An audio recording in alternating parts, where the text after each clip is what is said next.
Nah, narasumber yang hadir di situ cerita bahwa Prabowo mendapatkan laporan dari Kepala BNPB bahwa bencananya itu tidak terlalu besar dan hanya mencekam saja di media sosial.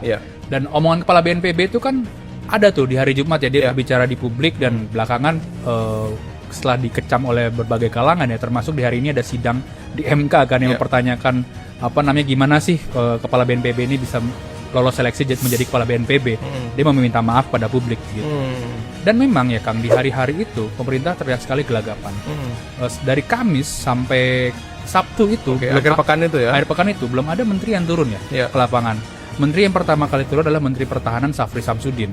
Dan dia turun bersama Titik Soeharto dan anak Prabowo, Mas Didit ya ke sana.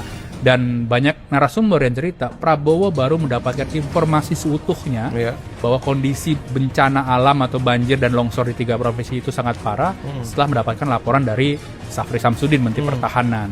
Dan di hari Minggu malam itu para pejabat istana maupun para menteri-menteri itu gelagapan, tergopoh-gopoh ya. Bahkan ada yang cerita bahwa ada yang ngeborong sesuatu lah dari Jakarta dibawa ke ke sana, ke Sumatera Barat begitu. Dan jam 10 malam para menteri itu baru diinfokin bahwa Prabowo mau datang ke Sumbar, Sumatera Utara dan Aceh. Ada seorang yang cerita bahwa bahkan menteri-menteri itu kelabakan gimana nih untuk nyari penerbangan ke daerah bencana, karena kan sampai sekarang juga banyak akses masih terputus ya Kang. Dan ya penerbangan juga belum pulih seutuhnya gitu.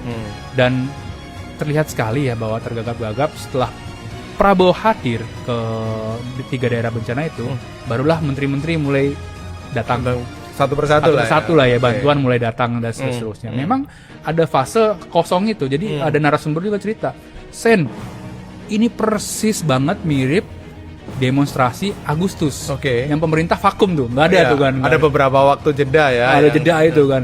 Gue tanya lagi, gue gali ya, kenapa? Ya lagi-lagi Prabowo dikelilingi bubble-bubble itu.